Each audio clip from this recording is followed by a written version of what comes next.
Kambonzwawo here nezvevarume vanotuka vamwe varume? Hanzi kuenda kuma DNA kupusa. Funga nezvenguva nemari yawakashandisa kurera mwana iyeye. Zvichida mune ramangwana mwana iyeye aida kuzoita injiniya, dokta kana kuti president. Kozoitawo vamwe vakadzi vanenge vachirotomoka vachiti mwana chipo chinobva kuna Mwari, chengeta mwana wawakapuwa. Chamunofanira kuziva ndechekuti ishu yekuenda kuma DNA test haine chekuita nemwana.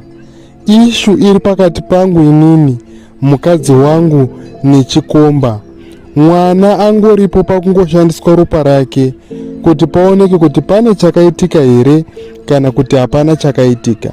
Pashure pema DNA test, kana mwana achinge abuda asiri wangu inini, zvinenge zvaakwandiri kuti ndisarudze kuti ndichamudzosera kuna baba vake here kana kuti ndichangoramba ndichimurera ndichingomupa rudo rwandaimupa, nekuti mwana haana chaakatadza. Pane nyaya pamukadzi wangu akandihurira akandinyepera kwemakore akawanda. Panenge paakuda kuzikanwa kuti chikonzero chaakazviita ndechei ende akazviita nani, nekuti kana inini ndisiri murume akakwana kwaari, anobva mumba mangu oenda kune varume vakakwana kana inini ndisina kumukwanira. Ndoda kutoziva kuti akazviita nani. Ko kana iri shamwari yangu, ndingaramba sei ndichitamba neshamwari inosvika pakurara nemukadzi wangu? Ndingatrasa sei munhu akadaro?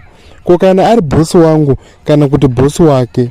Ndo zvinhu zvinenge zvaakuda kuzikanwa panhau dzema DNA test.